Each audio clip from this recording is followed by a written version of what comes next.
હાય ER કુકિંગમાં તમારું સ્વાગત છે અને આજે આપણે બનાવીશું પોટેટો ફ્રાય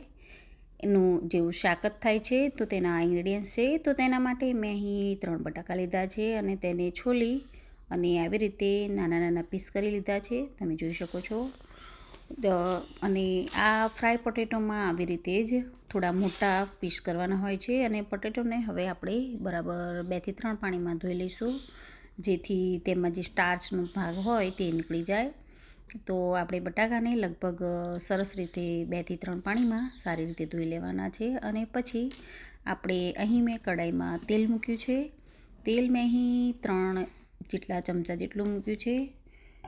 અને હવે આપણે આ તેલ ગરમ થઈ જાય પછી તેમાં હિંગ એડ કરી દેવાની છે અહીં આપણે રાઈ કે જીરું એડ કરતા નથી પણ જો તમે એડ કરવા માંગો તો જીરું એડ કરી શકો છો અને હવે હિંગ નાખ્યા પછી બટાકા એડ કરી દેવા અને તમે જોઈ શકો છો કે બટાકાને છે બધા જ એડ કરી દેવાના છે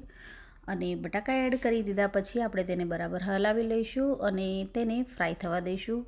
આપણે અહીં એકદમ ફ્રાય કરવાના નથી પણ જો તમે તેવી રીતે કરી શકો તો ક્રિસ્પી કરવા માગતા હોય વધારે તો તેવી રીતે પણ કરી શકો છો પણ હું અહીં વધારે ક્રિસ્પી કરતી નથી તેને ફક્ત સારી રીતે ચડી જાય અને સારી રીતે તેલ સાથે થાય એવી રીતે હું ક્રિસ્પી કરું છું તો અહીં બટાકા તમે જોઈ શકો છો કે થોડા થોડા ચડવા આવ્યા છે અહીં હવે હજુ બટાકાને આપણે લગભગ 5 થી 10 મિનિટ ચડવા દેવાના છે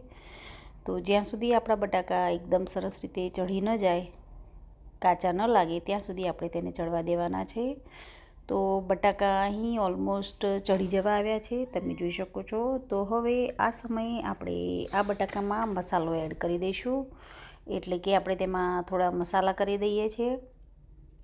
તો અહીં હું મસાલામાં હળદર પાવડર એડ કરીશ જે લગભગ આપણે અડધાથી સ્પૂન જેટલું એડ કરીએ છીએ બહુ વધારે એડ કરવાનું નથી થોડું ઓછું પણ ચાલશે અને હવે હું આમાં લાલ મરચું પાવડર 1 સ્પૂન એડ કરીશ અહીં મેં કાશ્મીરી લાલ મરચું એડ કર્યું છે અને અહીં બટાકા બાફવામાં આપણે મીઠું એડ કર્યું હતું તો આપણે મીઠું તેના માપનું જે એડ કરીશું એક્સ્ટ્રા ન થઈ જાય તેનું ધ્યાન રાખીશું અને આ મસાલા આપણે બરાબર હલાવી લઈશું અને મિક્સ કરી લઈશું તમે જોઈ શકો કે આપણા મસાલો છે તે આવી રીતે થઈ ગયો છે અને હવે હું છેલ્લે તેમાં ધાણા જીરું પાવડર એડ કરી અને તેને ફરી પાછું હવે મિક્સ કરી લઈશું અને 1 થી 2 મિનિટ હજુ ચડવા દઈશું તમે જોઈ શકો છો અહીં આપણો મસાલો તૈયાર થઈ અને રેડી થઈ ગયું છે આપણું બટાકાનું ફ્રાય શાક તો તમે હવે આ બટાકા ફ્રાયને રોટલી ભાખરી સાથે પણ સર્વ કરી શકો છો અને એમને ખાવા માગતા હોય તો પણ એડ કરી શકો છો તો આપણે તેમાં કોરિએન્ડર એડ કરી અને આપણે આ બટાકા ફ્રાયને સર્વ કરી લઈશું તો તમને મારી આ બટાકા ફ્રાયની રેસીપી બનાવી જોવી ગમે તો તમે મારા વિડીયોને લાઇક શેર કમેન્ટ અને મારી ચેનલને સબસ્ક્રાઈબ કરવાનું ન ભૂલશો થેન્ક યુ